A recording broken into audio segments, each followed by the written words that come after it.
Good evening, everyone. Well, we are finally here. This is the last B2L Career Town Hall of the summer. Thank you for joining us. Tonight's Environmental Sciences Career Town Hall is going to be outstanding.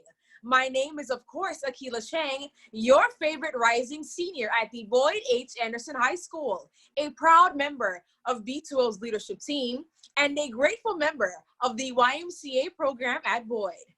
I am honored to kick off tonight's town hall on behalf of Bridge to Life, South Florida's LCAN, also known as Local College Access Network. I would like to thank our B2L, YMCA, Broward College team members, our sponsors, and supporters for their continued support. Thank you to the Children's Service Council of Broward, the DeLuca Foundation, 211 Broward, the Alliance, and Florida International University. Okay, let's get started. Let me first explain the $500 cash award we're offering to 11 qualified students.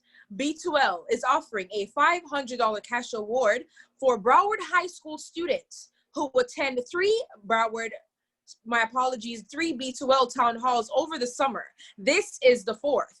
And who submit a 500, this is the fourth, meaning that this is the last of the B2L town halls, and also who submit a 500-word essay or a really cool video on LinkedIn summarizing your key takeaways.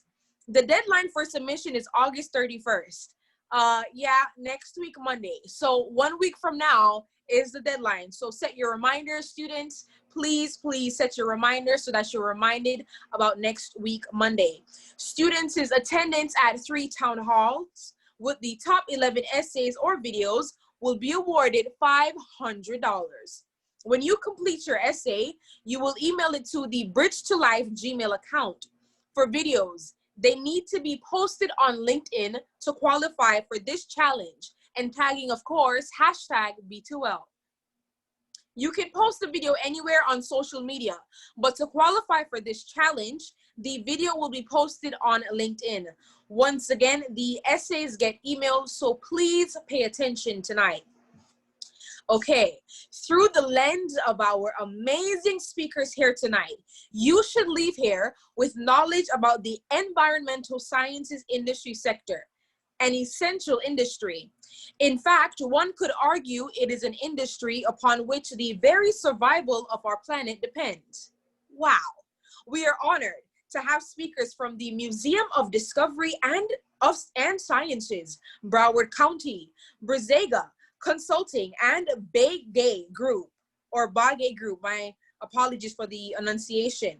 We will learn about different types of careers and about leadership and career pathways in the environmental sciences industry. As we go along, please enter your questions in the Q&A box below. We will be fielding your questions throughout. Just a little hint, there's gonna be some raffle questions, so I would look out for that. Of course, you're gonna be awarded with a $20 gift card. Okay, folks, let's pay attention. Are you guys excited? Because I am. Just wait until you hear the remarkable journeys of our speakers here tonight. I now have the pleasure, the task of introducing our moderator for tonight, Mr. Joe Cox, President and CEO of the Museum of Discovery and Science, who will be moderating our conversation this evening. Without further ado, the one and only Mr. Joe Cox. Good evening, everyone. Akila, thank you. That was an incredibly energetic start to the evening. So I will endeavor to keep up the energy, and thank you. Thank you to Bridge to Life for putting this together. Environmental sciences are such a critical part of our future here in Broward County and around the world. And we have some really great speakers here this evening. So I am really excited to be moderating and guiding the conversation with some good friends and wonderful speakers who are really making a huge difference in South Florida. So what we're going to do is talk a little about career journeys and how do you get there? How do you get to have your own business focusing on resiliency? How do you get to be, head of the resiliency department for an entire county? How do you do this? How did I become a museum director? So we're going to introduce our speakers, and we're going to start off with Dr. Alec Bogdanoff. Oops, thank you. So Alec is a oceanographer and meteorologist by trade, but he is the principal scientist, co-founder of Brizaga, and is really focusing on helping communities become more resilient to the effects of sea level rise, environmental changes. He also does a lot of work working with legislature. So much happens at the legislative level. Advocacy is important at every level. Alec has worked on sea grants. He's worked in Capitol Hill. He's got a PhD from MIT, and we'll talk about his role. And, do you need a MIT degree to move ahead in life? What can you do in your career, and how do you get there? We're also going to hear from Dr. Jennifer Jurado. Dr. Jurado is the Chief Resiliency Officer and Deputy Director for Environmental Protection with Broward County. That's a huge department overseeing one of the counties in the country that is most likely to be impacted by climate change. So she's going to share kind of how her role came to be. She's been with the county since 2002 and has made some massive changes overseeing climate mitigation, adaptation, energy sustainability, shoreline protection, and she serves on the national level on the board of directors for the American Society of Adaptation Professionals. Also, Jennifer does have a PhD from University of Miami and is going to talk about what the county is doing and what she does each and every day in making sure that Broward County is resilient to climate change. And then we're going to go a little bit further south and hear from Irela Bague, who heads up the BAGUÉ group. Now, Irela has taken a different path to kind of heading up her own company, really focusing on strategic communications, water policy, sustainability, climate mitigation. She served on the governing board of the South Florida Water Management District, a massive organization that has played a huge role in Everglades and Biscayne Bay restoration. And that's something that Irela remains passionate about in her role today. She's the chair of Miami-Dade County's Biscayne Bay Task Force. And you've heard a lot about the issues that Biscayne Bay has been dealing with recently in the news. She also serves as the vice chair for the Resilience Committee of Greater Miami Chamber of Commerce. I think one thing that you're going to hear that's very interesting from Irela is the importance of tying resiliency and environmental science into economic development. She hosts Resilient Forward, which is an incredible podcast talking about solutions to our most challenging environmental issues. So let's get this started. We're going to now hear from Alec, and then from Jennifer, and then from Irela. Just a brief introduction as to who you are and a little bit about your career path. How did you get here? Let's start with Alec. Thanks, Joe. I can definitely say that I am not here on a purposeful path that I started planning many years ago. For I think all of us, when we were going through our education, climate change was something that was talked about, not in the way it is today, and it certainly wasn't a career option at the time. I am a proud graduate of Fort Lauderdale High. I'm a flying L. I got a bachelor's and master's degree from Florida State University. And then I was lucky enough, I have a degree in physical oceanography from a joint program between MIT and the Woods Hole Oceanographic Institution, which means that I like to study the physics of the ocean and not the animals that live in it. I get that question a lot. I don't know much about dolphins or whales or marine mammals at all. And so, you know, I have always been someone who loves policy and politics.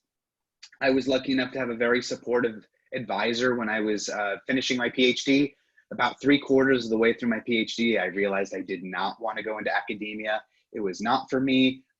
They are very much sit in your office by yourself, figure out a problem. And I'm like, no, let's talk about it. We should really talk about the problem.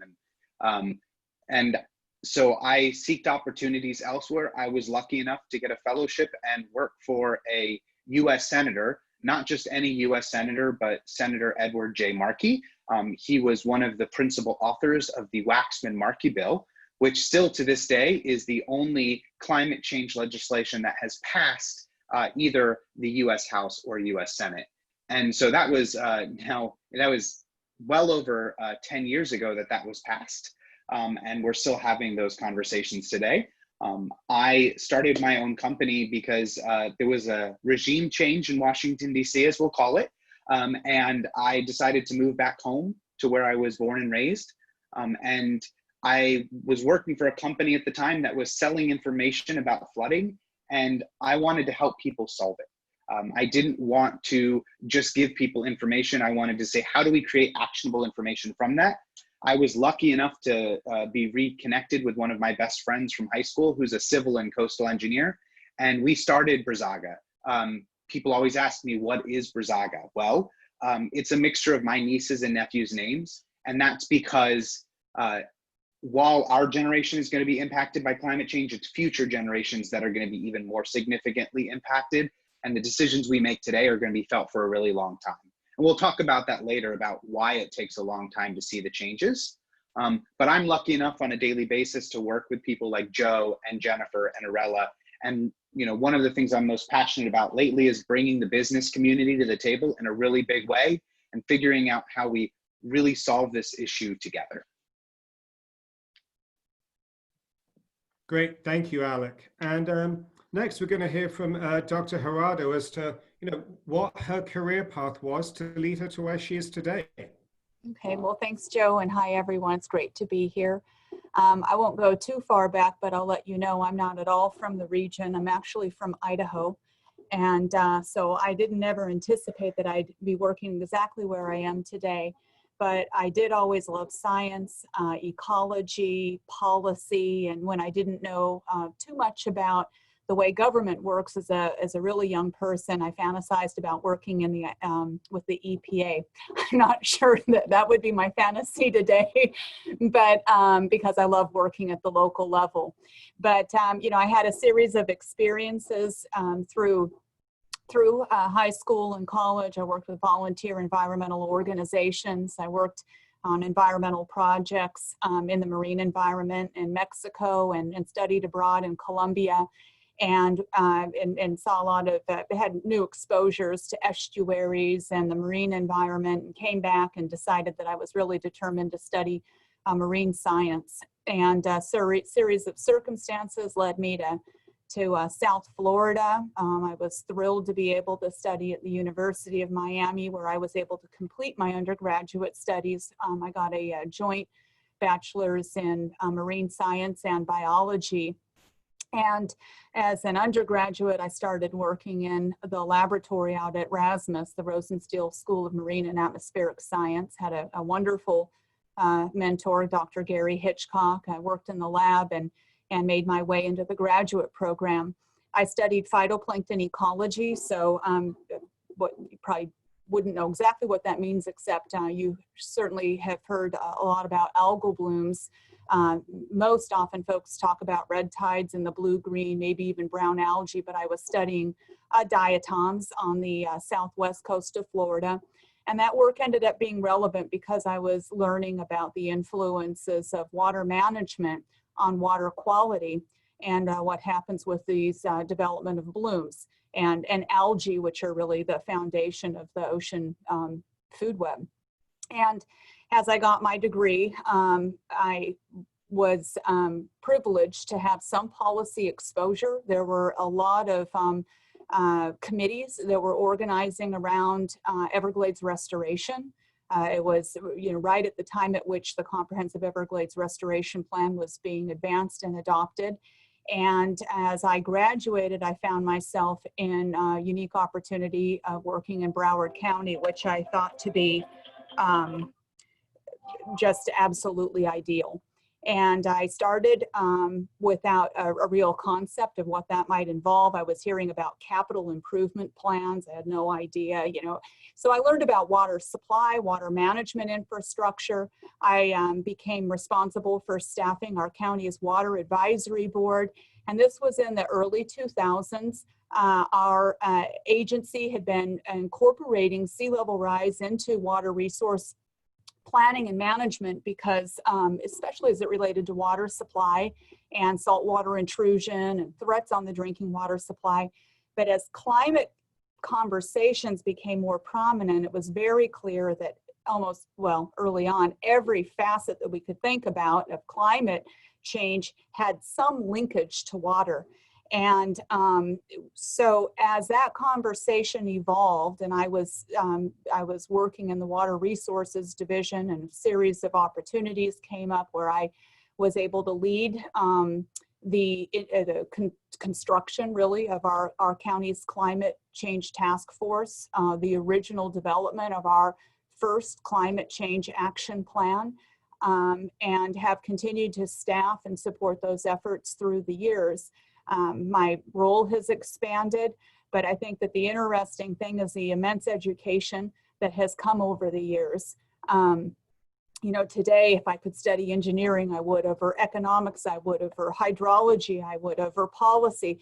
But the thing is, you get experience in an area of interest and passion. You take advantage of learning from other people who know more than you.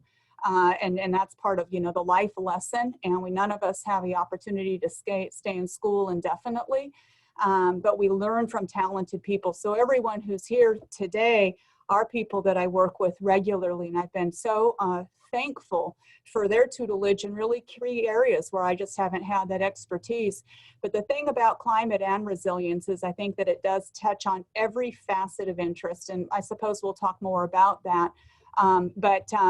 As it became more and more of a priority for the county, as I indicated, my role has evolved. I became the Chief Resilience Officer, kind of coupled with my position at the time for the Division of Natural Resources and then Environmental Planning and Climate. And so today, it's a pretty diverse role, and I work within the county organization. I work with our cities. I work with our neighboring counties. I work with the business community. I work with the Broward School District. You know, frankly, I don't think that there's a partner who isn't absolutely fundamental to the work in this arena. So it's very collaborative, very integrated, and I look forward to talking more with you as the program advances.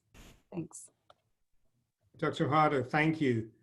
And up next, we're going to go a little, as I said, a little further south in South Florida to Irela Bague, who heads up home company, the BAGUÉ Group. Irela, good evening. Thanks, Joe, and good evening, everyone. Buenas tardes a todos.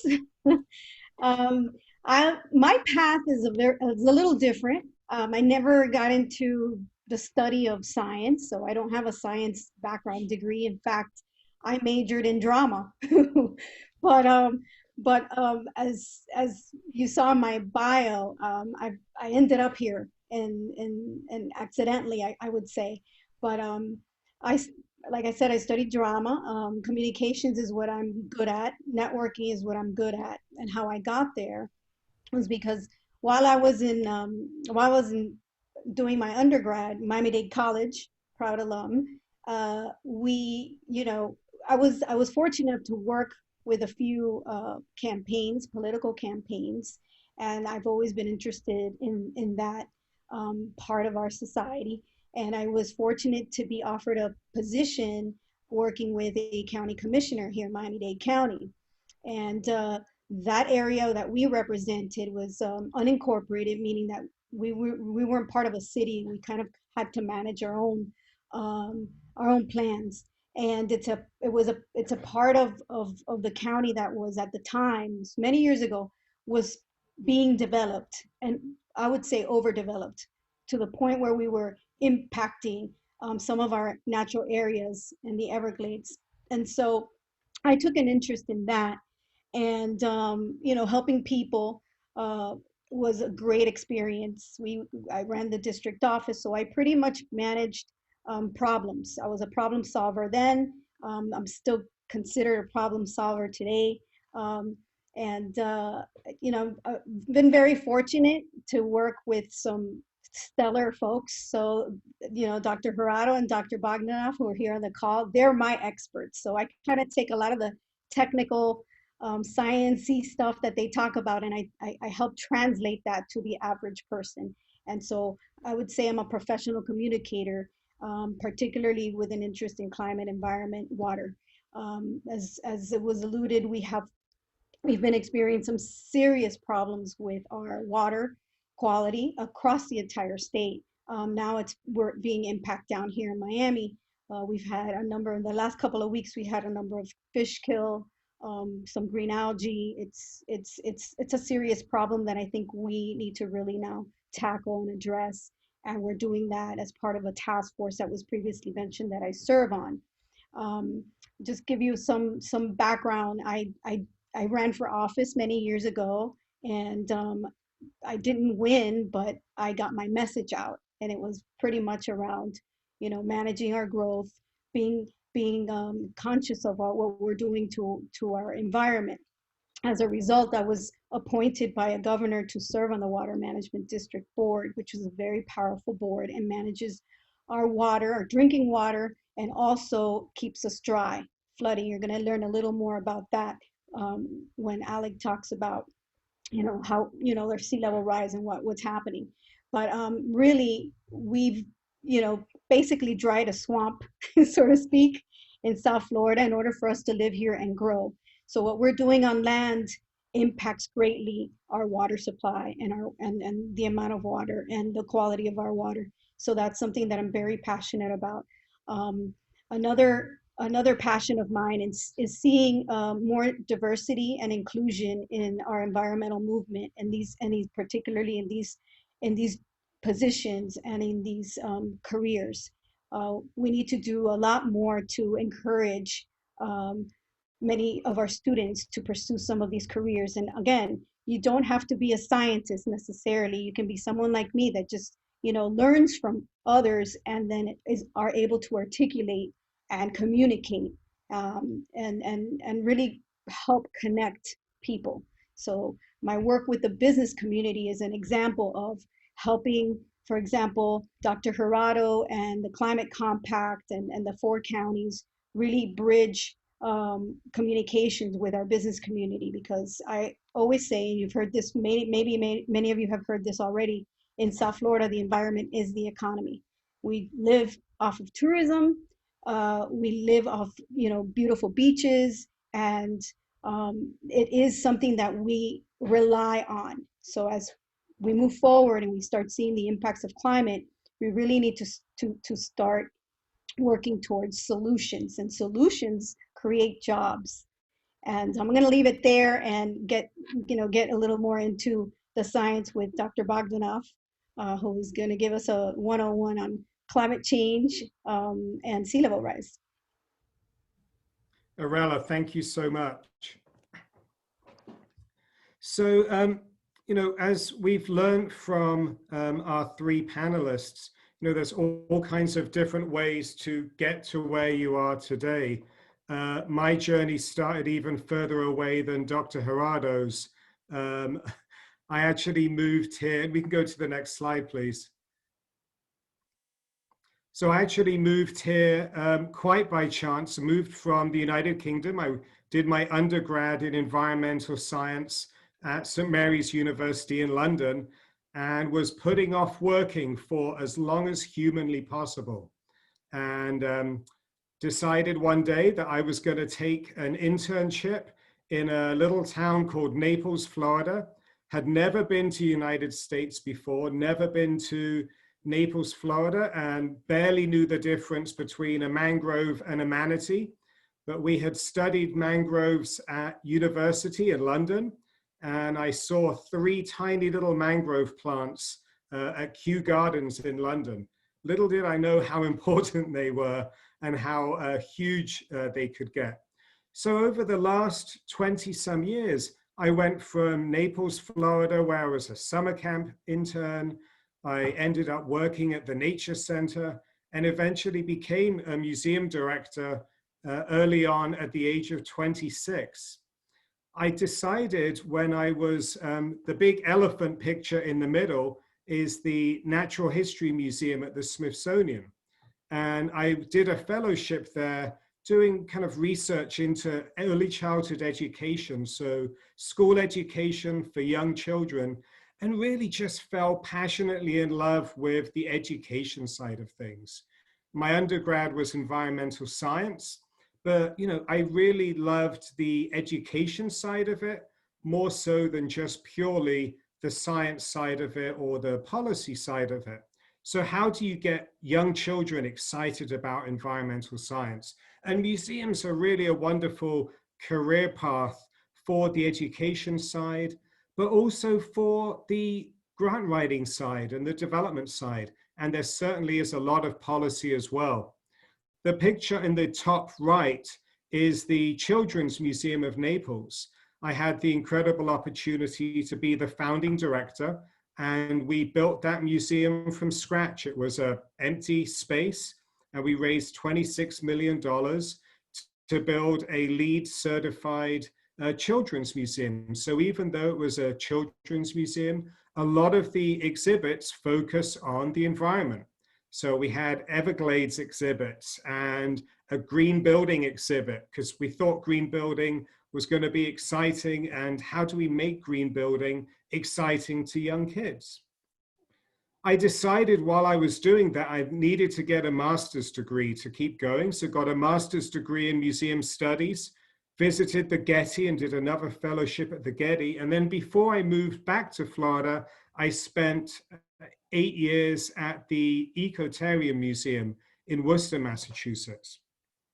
One of the amazing things there was we had a collection of natural history objects that went back over 200 years that could be used to show how climate change had changed where animals lived over time. So a museum collections was playing a role in understanding how climate change worked. So that brought me back to the Museum of Discovery and Science here in Fort Lauderdale. We can go on to the next slide, please. And Irela mentioned, and I want to stop here for a minute, because being a museum director sometimes involves playing with dinosaurs, but more often than not, it involves human resources, personnel issues, fixing HVAC systems. But above all, and first and foremost, it's about responding to the needs of your community. And I had the, being a museum director earlier this year, we've had the pandemic, and then of course, the world reacted to the killing of George Floyd. And so the museum has been thinking long and hard for the last couple of years about diversity, equity, access, and inclusion. And up here is actually our diversity statement that last year, the board of directors of the museum and I worked on a strategic plan. We put together last year our 2020-2025 strategic plan. The world didn't read my strategic plan because it was all very different this year. But one thing that was in there, which served us well this year, was the development of a diversity statement.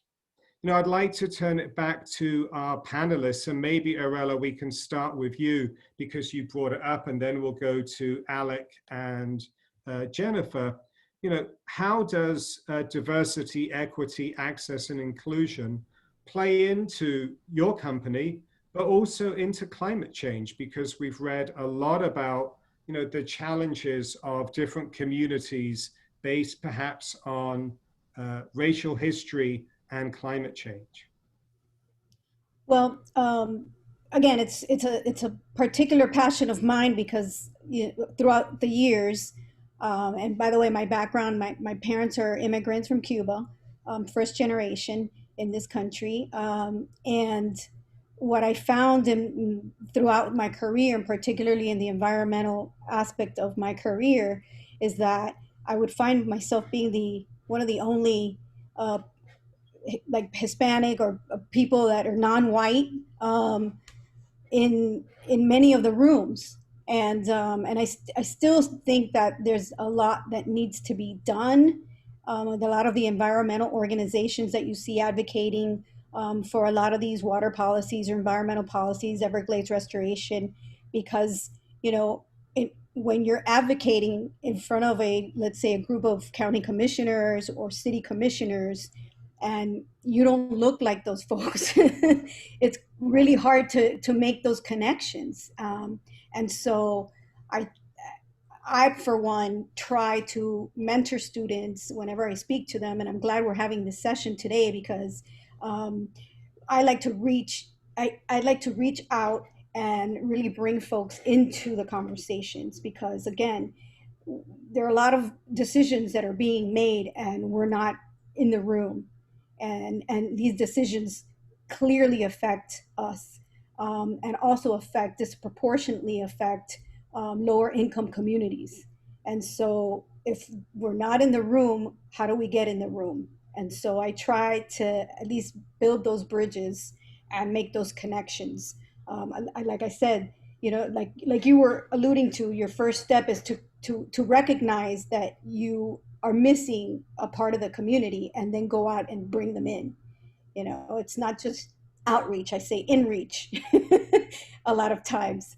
And it's a work in progress, but I think that because we're having these conversations now and it's a circular, that we're going to see more involvement. And I hope that a lot of these organizations that I'm talking about and even governmental institutions start making those inroads as well.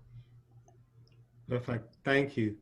Alec, would you like to add to the conversation? Sure. You know, I think one of the biggest challenges we have is that, you know, when we think about climate change and what it means, it's going to disproportionately affect those who do not have the resources to move. And a perfect example of that is, you know, we've been hearing a lot about the term climate gentrification in Miami. You know, people are arguing whether or not it's occurring now, but the reality is that doesn't matter. What we have is a situation where the people who have money and live near the coast will eventually need to move away from the coast, and they have the means to do so, or move away from certain areas. And what that'll do is they'll move to other areas. They might make historically Black neighborhoods more expensive, and, you know, basically gentrify those to a point where they lose their character. And we have to think about it from a larger perspective than just fixing one home or one neighborhood, but ultimately what this means as people start moving around and changing where they live because of climate change and how they live because of climate change. We're just beginning to see those effects in a very small way, but they're going to be you know, much more pronounced as time goes on and the impacts of climate change become greater. And if you think about even something as simple as food supply, you know, if climate change changes the cost of food supply, it's, you know, those who have are going to pay a little extra to get the food they need. It's those who don't have necessarily the means who can't make those changes and add more to their budget for food. So we have to begin to really think where this is going to affect people and how this is going to affect people and what this means, and have those conversations as a community. Absolutely. Dr. Jurado, I know one of the things that you look at is, you know, county-wide issues, of course, and then regional issues. You know, how does this play into your role in the county? Well, I mean, there's just so many areas that can be explored, and so I would endorse or reiterate everything that Irela and Alec have shared. But, you know, there's real ripe examples when we think about, so there's issues of property and affordability and whether communities get, you know, dislocated. Can they afford to relocate? What happens when you do relocate? Let's say you're so fortunate to be able to actually afford something. We already know that housing is a major, you know, affordability is a major crisis here. Well, as you also move within a community, you're also having to buy at a higher value than what you had historically, which means taxes cost more, which means that more of your income is going to pay for, if you know, supposing you have the resources, you know, for insurance and taxes, even before you get started with the other daily costs that of living in a community like ours. But you have issues of what about the constant disruptions that occur? Let's talk about what it costs to be able to prepare your family for more intense hurricanes and storms. It is very costly. It's hundreds of dollars every time there's a storm, and racing out and trying to get all the materials. And what if you're an hourly worker and you can't compete with the people who have the luxury to be able to leave during the course of their day and at their leisure walk over to Home Depot, and you're always last in line? There's no materials left. You can't, even if you could afford it. And so you're struggling to keep up, not having the same resources, not having the luxury to dedicate the same amount of time. We can talk about solar. So one of the things that I think we're all really sensitive to is the cost of energy. As things warm, we all have to run our air conditioners for a greater length of time. Well, what does that cost? Well, if you're in an inefficient home or apartment with leaky windows and very little insulation in the roof, poor AC unit that has to work all the time, you're probably spending a lot more of your income on cooling, even for a relatively small place. Well, what if you could afford solar and be insulated from that additional cost that of a traditional energy source? Well, then do you have the ability to come up with tens of thousands of dollars? So people who are more financially secure can not only harden their home, they can transition to clean energy sources where they're not having to purchase that and they're generating it right over their rooftop. Well, if you're an economically challenged person, you haven't been able to ready and harden and weatherize your home, you don't have necessarily the luxury of being able to put solar up top and then not have to pay an energy bill for another 30 years. So those are the types of hurdles that exist within the community. We think about issues of public health. You know, COVID has, provided a lot of underscoring in that area, but we know that if you're in a very, warming environment, heat is the #1 weather-related killer. People's bodies need to be able to recover at night, and we see these warming trends. Well, what if you can't afford to run your AC unit? And what if you're, elderly or have these prevailing health conditions? Same as with COVID. So how does that play out in communities? The other thing is about being educated about how these factors are affecting your community. Sometimes you can be completely blind to what's happening because a lot of the infrastructure, it's hidden. We don't understand how it works. So we can have communities that can be very inland and seeing impacts of high tide flooding, but they don't understand that the reason that it's flooding in their community is because the drainage system that runs 2 miles to the east is blocked by seawater during a high tide. They don't know necessarily that they're immediately impacted by the high tide 2 miles away. But if they don't have somebody there advocating for the infrastructure improvements that they've always needed anyway, those types of issues get compounded. So it is, as Irela indicated, it's about being there, understanding what are the impacts for my community? How does it affect me? How do I ensure that communities like mine and mine get adequately addressed as part of these planning strategies? It can't just be the people who were able to take the time and dedicate it to that effort. Not everybody has that luxury of time, and time and money are two different things that really enable people to be ensured that they have a presence. And so we need greater, opportunities to provide that education, outreach, community groups who are well connected, who can serve as the voice, who understand, those complexities and those community needs, and all of us to do our part to better understand them, because it's hard to miss the opportunity and rely on somebody else having been there and taken advantage to articulate what you would have had you had the benefit. Thank you. Now we are going to turn things over for a quick break to Tron, who is going to ask the first chat raffle question. Okay, Tron, we are ready for the first question. Thank you so much. So let's get right into it. For those of you who are familiar, which I'm sure by now everyone is familiar with Zoom, and we're all probably Zoom experts to a certain extent. Here's the first chat raffle question. The first person to respond is going to win. That's how it works. Everyone knows how to chat. If not, you can gently touch the screen of your phone if you're using your phone. If not, use your cursor and scroll down to the bottom, select chat or more option, and you'll find the chat feature there. Here we go. Here's the first question. Everyone ready? I'm sure you are on the edge of your seats. How does climate change disproportionately impact those from lower income families? How does climate change disproportionately impact those from the answers are coming in already. We're receiving a flood of answers. Let's see. Which was the first answer? Can't afford protection, gentrifying. So all of these are spot on. We're going to have to go with the first one, Bria.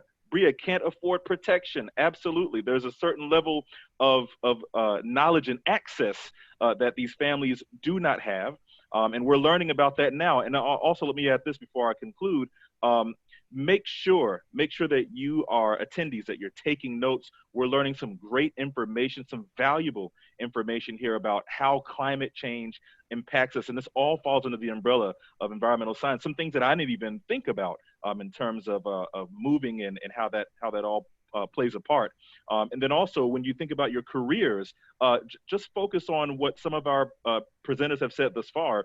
They didn't start their master's until they were in their field of study, right? They finally started working in their field, and they said, you know what, now I need to upgrade. So in certain cases, you can hold off and wait before you move on to the next level of your education. So just kind of put those pieces together, all right? Stay on board. We have a lot more information and more raffles coming up. Joe, back to you. Perfect. Thank you so much, Tron. And let's move on. So, say you love environmental science, you think that's a career opportunity for you. Museums offer a wealth of opportunities in environmental science. So there are over 17,000 museums just in the United States, over 400 big science museums like the Museum of Discovery and Science. And if we could just move forward to the next slide. So at MODS, we have all kinds of amazing opportunities. We have over 100 positions here at the museum, and you could get involved in all kinds of different things from our aptitude program. I know we have some museum volunteers on the webinar tonight, so thank you to them. Our aptitude program is an incredible 2-year project for any high school students. So it's for juniors and seniors, spend 2 years working with the museum, and they've developed all kinds of great augmented reality and virtual reality content that we've actually integrated into museum exhibits and into museum programs. What you're seeing on the right is a Panther augmented reality program that we developed with the Florida Panthers hockey team and our aptitude students. And it's basically Pokemon Go, but with Florida Panthers living at the museum. So next time you're at the museum, there are 4 adult Panthers and a couple of cubs running around loose in the museum that you can help find. And our aptitude students help develop that content. In the next slide, last year, some of our aptitude students actually were working on with FAU, and they get dual enrollment by going through this program. We worked with FAU and some research partners to develop and look at climate change. And so what you're seeing here was a poster presentation that some of our high school students last year worked on, and now we're going to be integrating their augmented reality research into future exhibits at the museum. And we're actually working now on the Youth Climate Summit last year. Dr. Jurado and Dr. Bogdanoff were instrumental in bringing the Broward Youth Climate Summit. We hosted it at the museum last year. Dr. Jurado at the Broward County founded that and worked with Broward County Public Schools, and we had over 1,000 students at the museum talking about climate change. So tons of opportunities for you to be involved at the museum or other museums around the country. Now, I think we are going to turn it over next to Dr. Bogdanoff to talk a little bit about Brizzaga. Each of our panelists, Dr. Bogdanoff, Dr. Jurado, and Irela, are going to talk about, just for 2 seconds, their specific companies.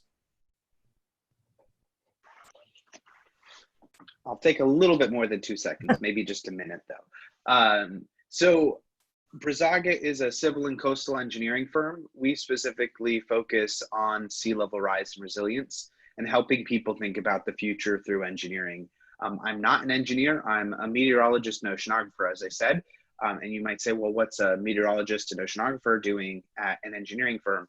Well, we really blend policy, politics, science, communications, and engineering together to solve a lot of these problems.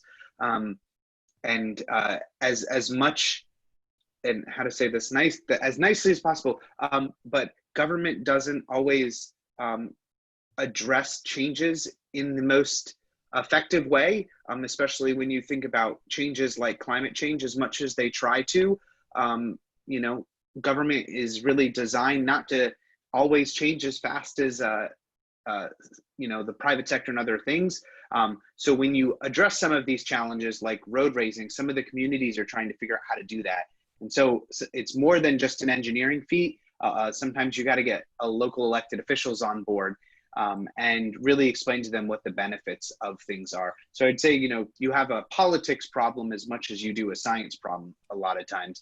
It's just a microcosm in local government. Perfect. Thank you, Alec. And up next, a little deeper dive from Dr. Jurado into Broward County. Sure. Well, the resilience initiatives in the county are quite extensive, and they cross all of our agencies. But I want to talk a moment about the planning effort in our department, and that is really about embedding what we know regarding future climate trends in all of the design, planning, and regulatory aspects of our organization. And that affects community planning, land use, infrastructure design, whether it's the elevation of your home and building, whether it's how we design streets, roads, drainage systems, whether it's about the types of barriers like seawalls and living shorelines that help to keep coastal floodwaters at bay, whether it's downscaling global climate models in order to better predict rainfall trends, since we know that these storms are intensifying. And it's critical that we have a real thorough understanding of how all of those conditions converge to alter the whole template that we've used to inform our planning. And, you know, if we don't take a forward-looking approach, what we stand to have happen is not only do we find more of our community at risk and we failed to take action, but we're also saddling enormous costs on a future generation where we have failed to assume incremental costs in the way that we invest that will yield tremendous dividends in terms of preventing losses, preventing disruptions, and providing all the added benefits like energy conservation and water management improvements and helping protect, you know, the quality of our natural resources.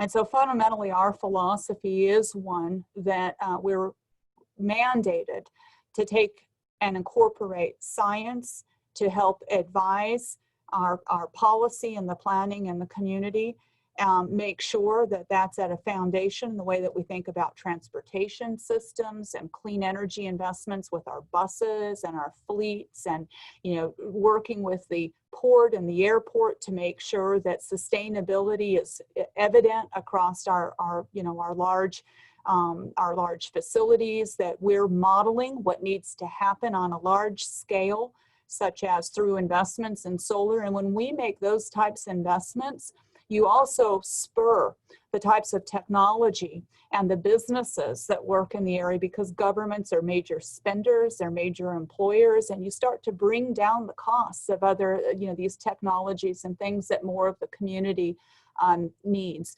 We have great emphasis on what's happening with our coral reefs. We can look at all of the impacts that we have with water runoff and water quality, and then that's compounded with rising temperatures and ocean acidification and disease. So, when we think about the future and all the vital resources that have been such attractors for people to live in the area, as people want to be near the area, but they don't want to be near foul water. So when we think about the algal blooms and the death and the die-off and the toxins in the air and people getting sick and wildlife dying, that's not the resource that attracted people. And furthermore, those same resources are at the heart of the economic engines of our communities.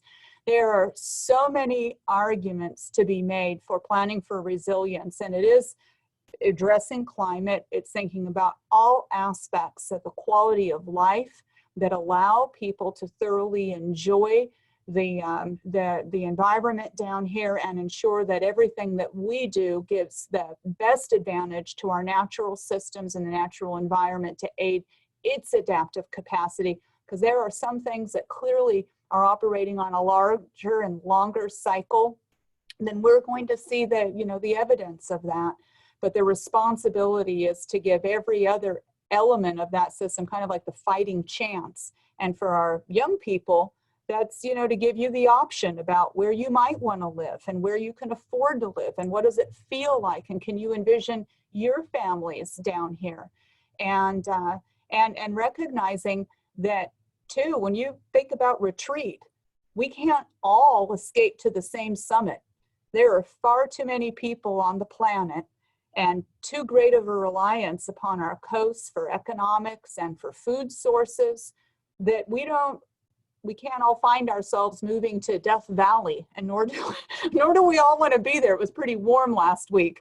So we really need to find a way to stay where we can as long as we can and set the stage for moving to safer areas where that's going to be necessary, and hopefully not have future generations observe the extremes.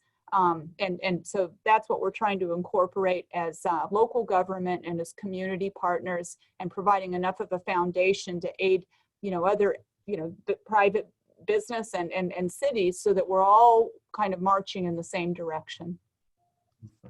Dr. Jurado, can I just say that none of my comments about government apply to Dr. Jurado or her office in Broward County. One of the things that Dr. Jurado mentioned, this truly is a global issue. And I think everyone understands that, at least among our panelists. One of the things that comes up, and this was a question we had from one of our audience members, is, how can we learn from other global best practices? We hear about the Netherlands doing such a great job, but I would almost turn that into, for our panelists, and maybe we can start with Irela as she talks about the BAGUÉ group. How do we position South Florida to become the global leader in new resilience careers? Because everyone on this call, may find a niche and may want to get into careers in resiliency. How do we make South Florida the leader in resilience economy? Well, like I stated before, the jobs are in the solutions, right? So as we start, creating policies to address, raising roads and raising homes, because of some areas are in low-lying areas, addressing climate change impacts and lowering our emissions, as Dr. Jurado stated, with solar energy and renewables.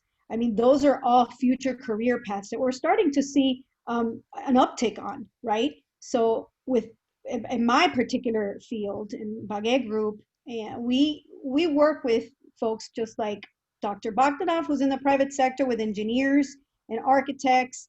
And then we also have clients in government, because what we do is we end up partnering up with folks like Dr. Bogdanoff, and we go after jobs, you know, to help create some of these solutions and adaptation projects. And then we are hired by government, so and to really help, you know, get the message across and bring the communities in and educate those communities. And when I say community, it's also decision makers. So we have, oftentimes we're hired to advocate on behalf of, you know, either a private client or an issue. For example, I mentioned Biscayne Bay. Well, I have a client that I do represent and I advocate for in front of many levels of government, because we have the experience, having started early on in my career, working with county government and cities and state and federal government. So, and some of those pictures you see a few members of Congress.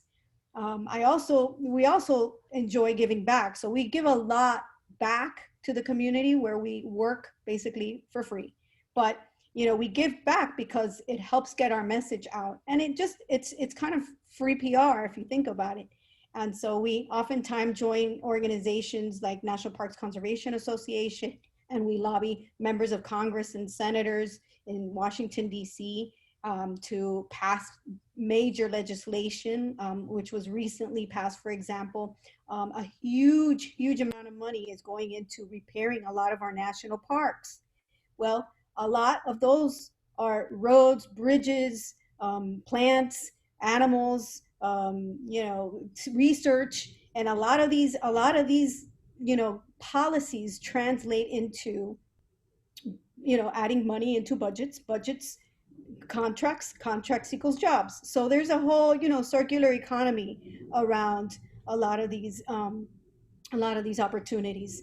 So as the other part of your question, how do we position South Florida? Well, we have to start talking about the solutions and what we're doing to stay here and making our communities resilient and preparing ourselves for sea level rise, but also lowering our emissions, because it's, you know, again, you're not going to be able to adapt your way out of everything.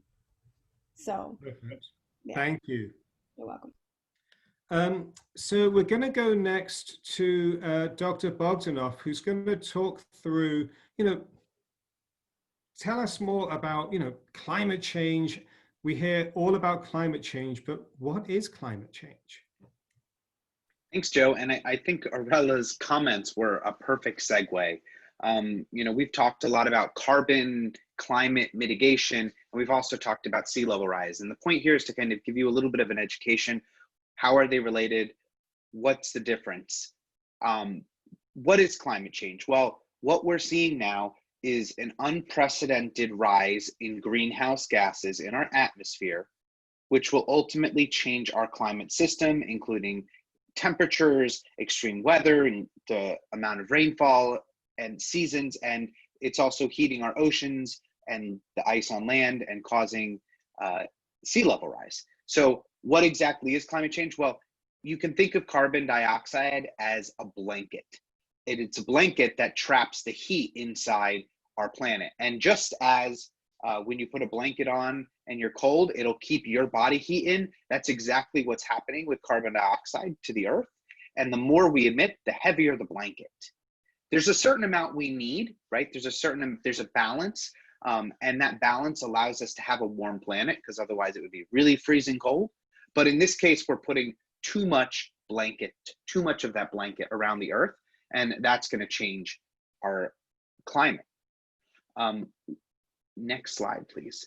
I think it's also important, very briefly, to just mention, you know, what's the difference between weather and climate? Weather is the day-to-day things you see: hurricanes, afternoon thunderstorms, beautiful sunny days.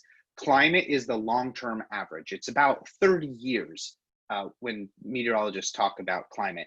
And so from that perspective, what we're worried about is those really long-term changes. And scientists are now beginning to understand how the weather, how the things like hurricanes are linked to those long-term changes. And for us in South Florida, one of our biggest threats from climate change is sea level rise. And that's because when ice on land melts and ice and the oceans warm, which we'll talk a little bit more about in a minute, that will cause an increase in the sea level. And that's a problem for Florida because we sit on a porous limestone rock. And that's what allows us to have our great aquifer, but it also means that as sea levels rise, it's going to push the water from below into our land, what is dry land. And then Florida's pretty flat. We are proud that, and that should not say our lowest point is 100 feet at our shores. It should definitely say 0 feet or less. But our highest point is 345 feet. And, our community is basically at sea level. The average elevation in Broward County is about 6 feet.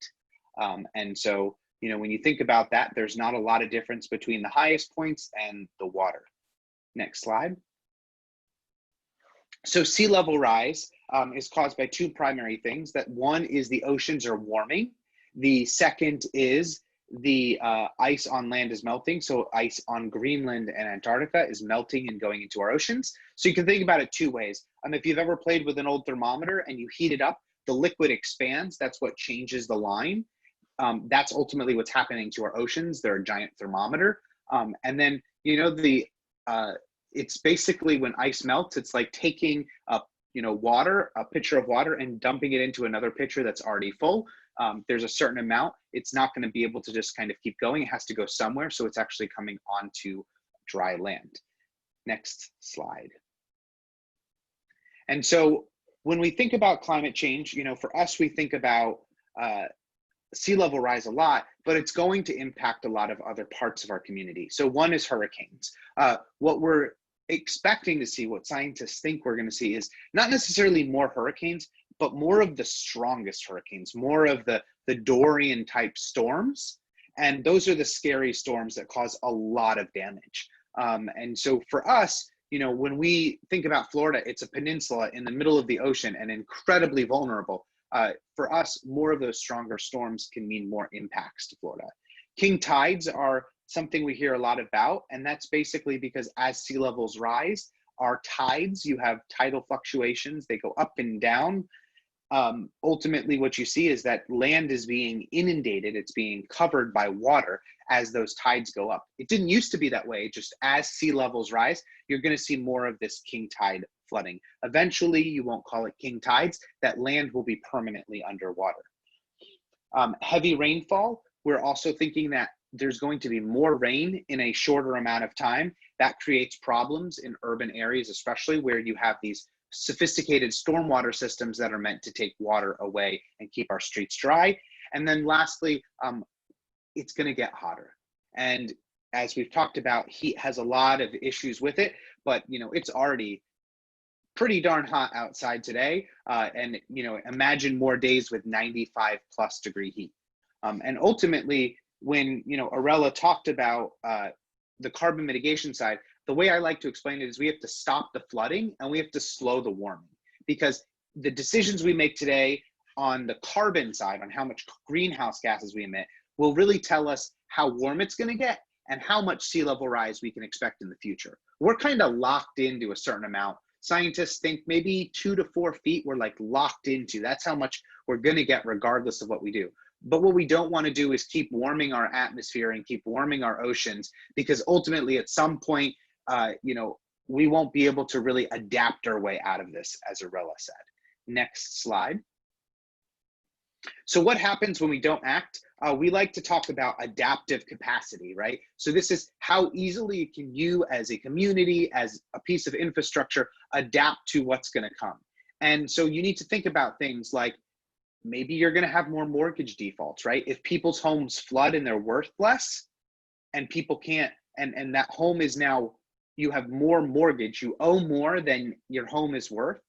That's not a good thing. I know that for some of you, the 2009 mortgage crisis may not be in the forefront of your minds, but this is what happened then. People owed a lot more than their home was worth.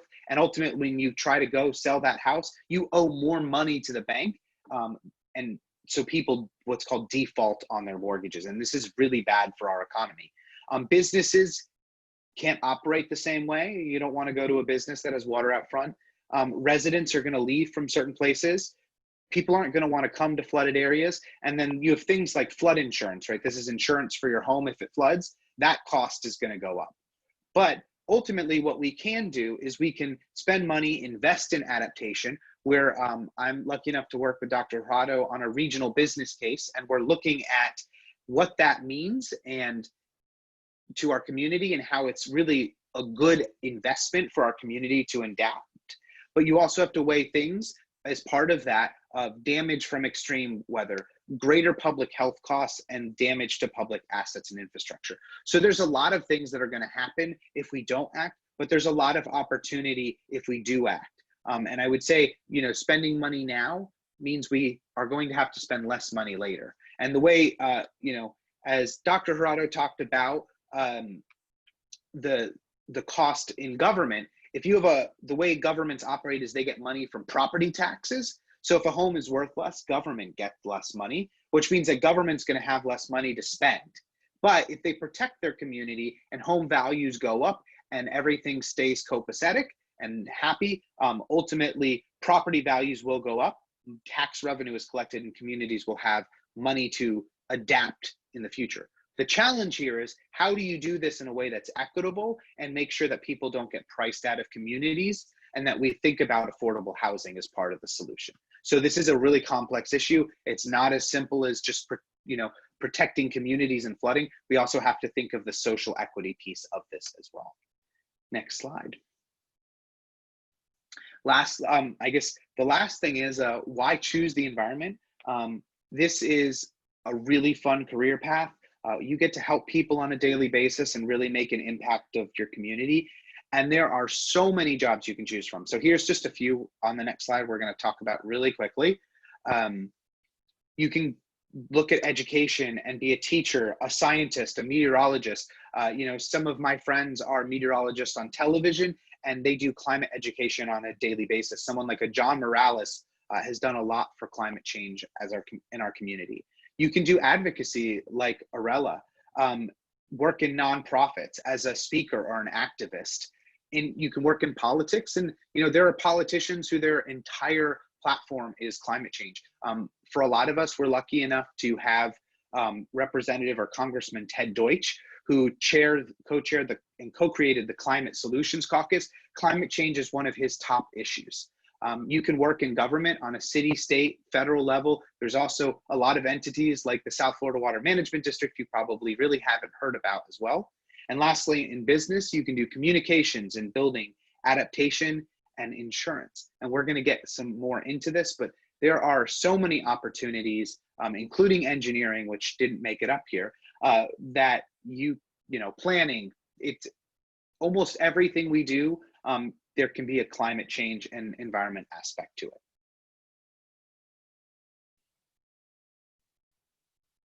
Alec, thank you so much. We are going to, as you said, get into this a little bit more, and we're going to take a question from Tron first. But while that comes up, our next question for our panelists is going to be job advice. So we have heard all of these great job opportunities in the climate change, in environmental science world, but how do you get into it? What should you be studying at school? You know, how do you have a great resume when you're showing up for one of these great jobs? What do you look for? So while you're mulling those questions over, we're going to turn it over to Tron for our next chat raffle question. Certainly. Thank you so much. And just want to say thank you to everyone, all of our attendees, for staying on, listening, taking copious notes, which I'm sure that's what everyone's doing. Please make sure to, if you have any questions, throw those questions in the chat box. We want to communicate with you. We want to chat with you and try to give you as many resources and information and as much information as possible. Okay, so let's move on to the next question. This one has to deal with climate change threat. So here's the next question. What is the biggest climate change threat in South Florida? Let's see. Oh, I think we got it. Oh, the chat is just, it's going crazy. Let's see if I can slow down and scroll up and catch it. Okay, there it is. Perfect. Ariane, I believe. Ariane Shama Sea levels, that is 100% correct. Thank you, everybody, for throwing in your chats. You have the right answer. Sea levels is the answer to that question. Thank you so much.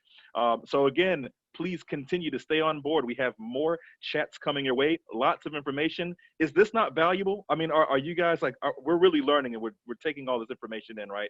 I hope that it's valuable. And if it is, just throw that in the chat. Just say yes really quick. Yes, I'm learning. Yes, this is great. Thank you, everyone, because we're right in the midpoint and we're moving on to the next phase. So please continue to listen. Oh, there go the yeses. Thank you. You guys are amazing. Okay, Joe, I'm going to send it back over to you.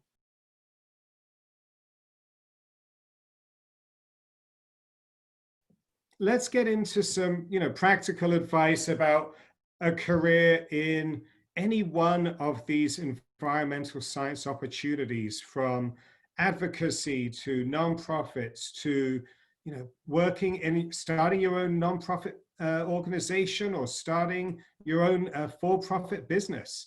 So, what does it take? We're looking for some career advice from our panelists. Irela, would you like to go first?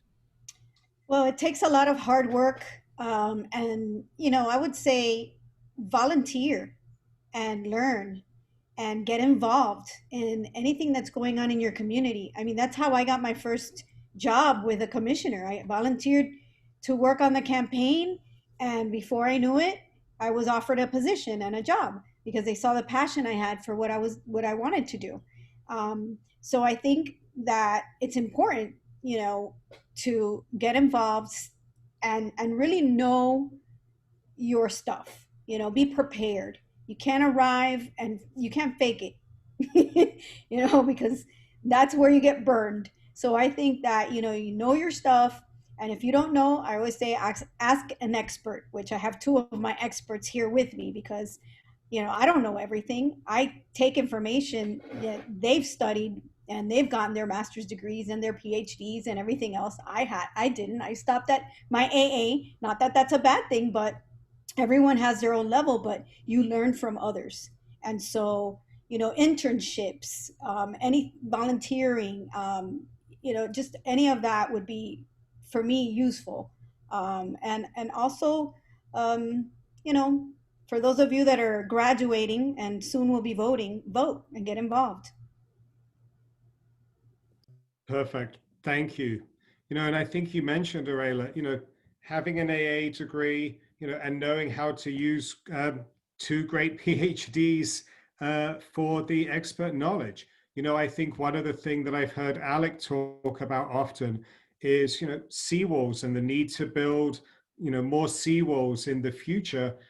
And we need, I've often said to people, having a technical career is a sure, solid way of moving forward and being successful in life.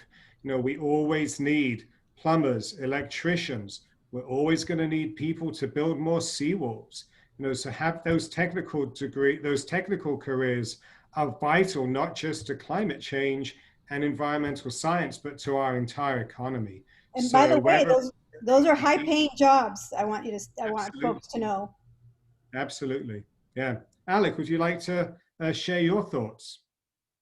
Sure. And one of the things you missed was air conditioning as well. HVAC systems, as it gets hotter, people are going to pay more to get their air conditioning repaired. That's, and there's through Broward County, you can get technical, for the public schools, you can get your technical certification and graduate and get a great paying job right out of high school. For me, I look for someone who's passionate. This is a career path where we need all sorts of people. I have folks on staff who have political science degrees. We have engineers on staff. We work with folks who have no formal training in climate. I serve as the climate expert for my staff.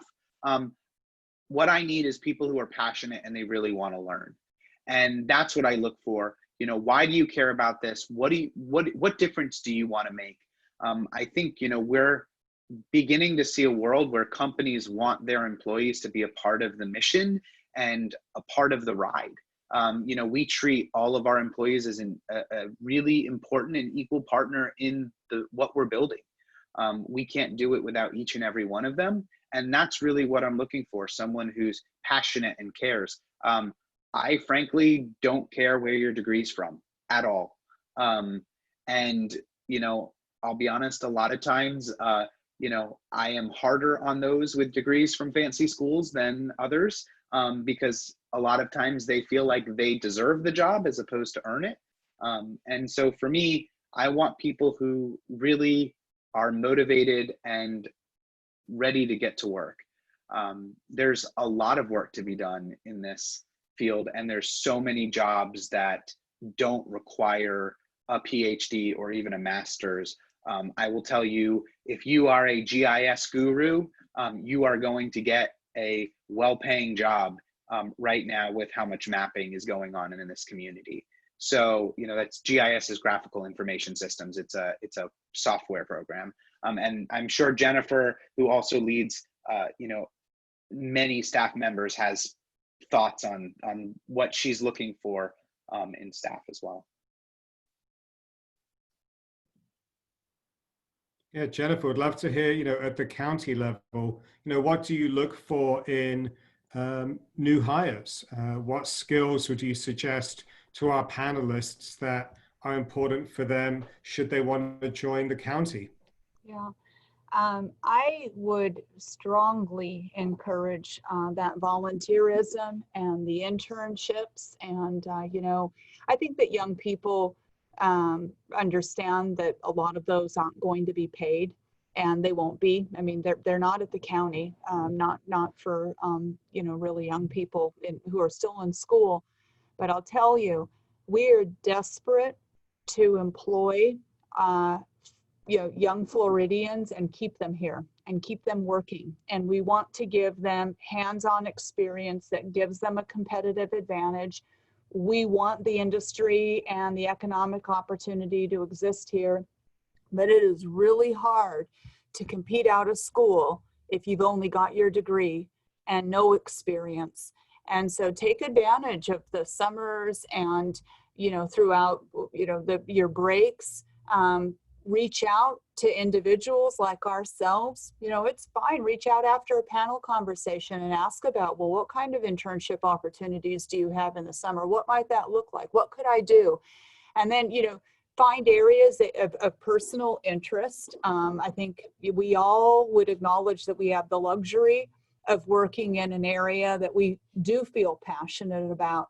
And, you know, work isn't always fun. It's very demanding, but if you ultimately enjoy your work from week to week and year to year, you know, that's an advantage that a lot of people don't have. So it doesn't mean that you have to study the sciences the same as everyone else. If you're a mechanically oriented person, you know, if there were a D-Day and we had to rebuild things, you don't want me, you want somebody else. And, you know, somebody who's good with materials and with systems and wiring, electronics.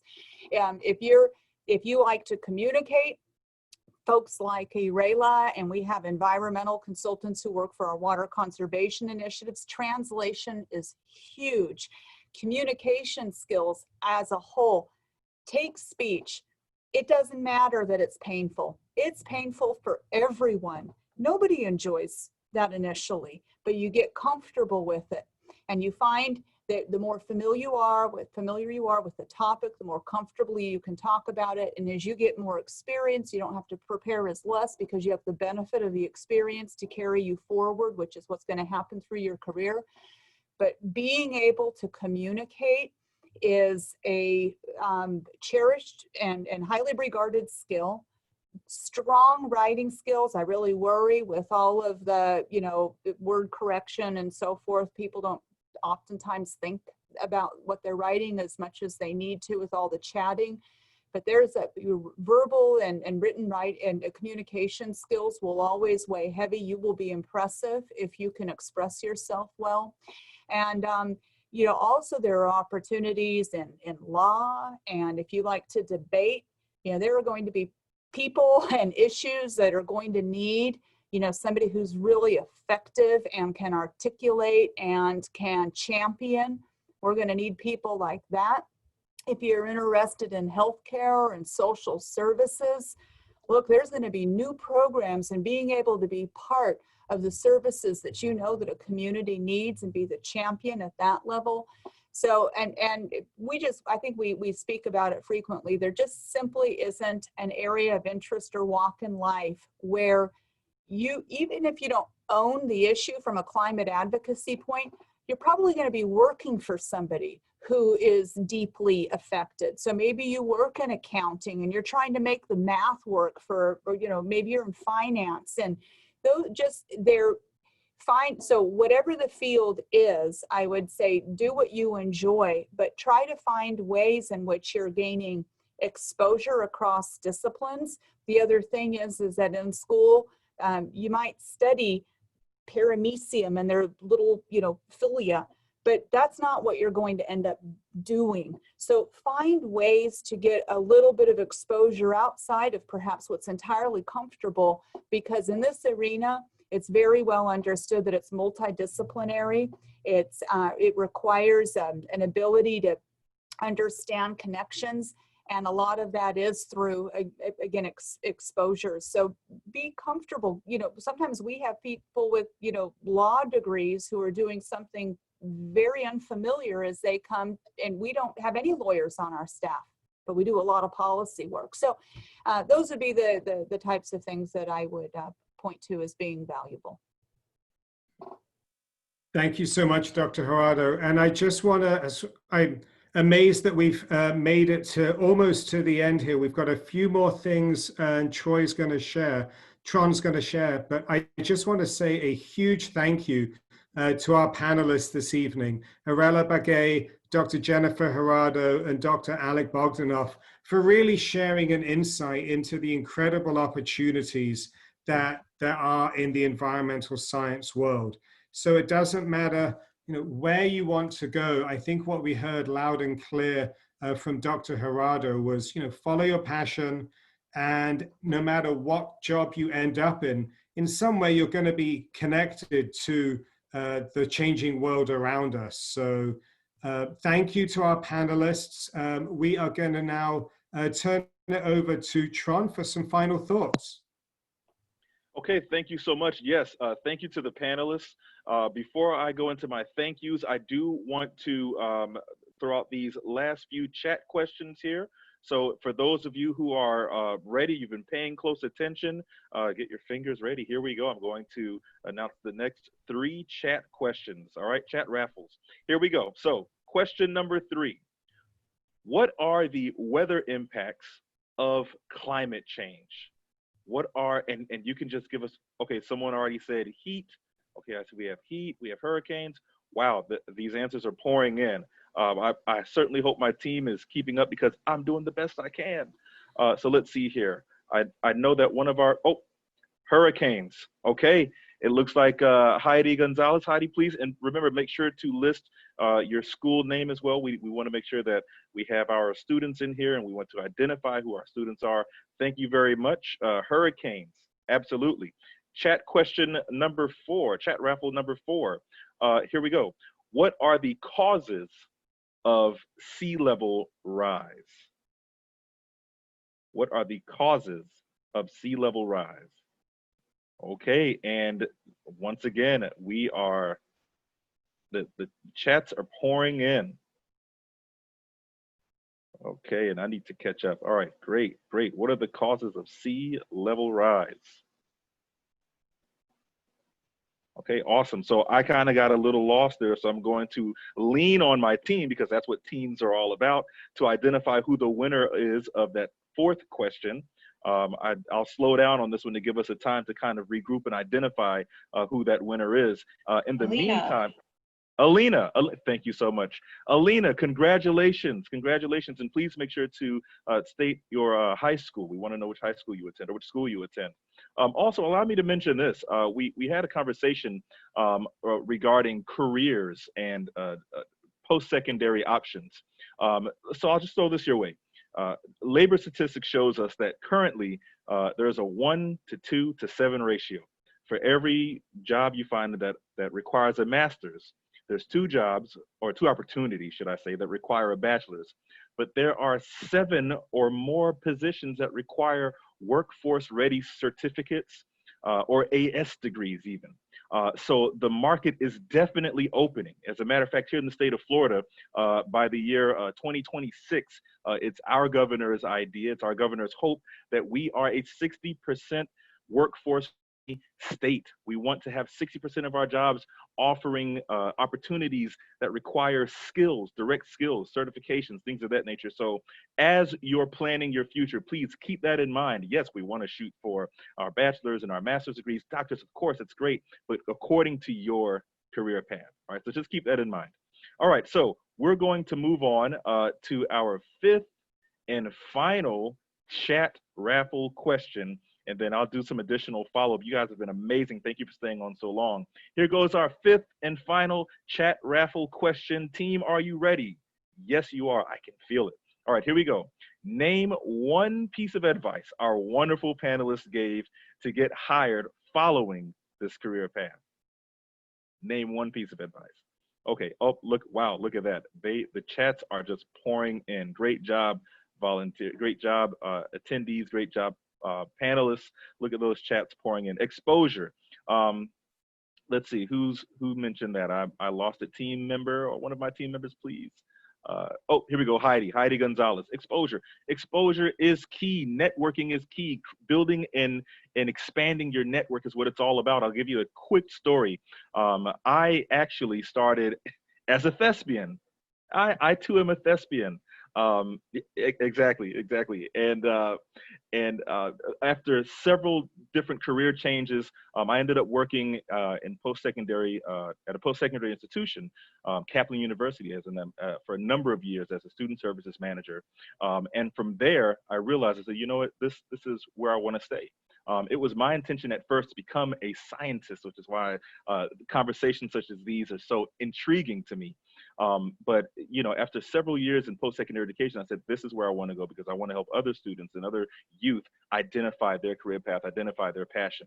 And someone mentioned it earlier, have a passion for what you do.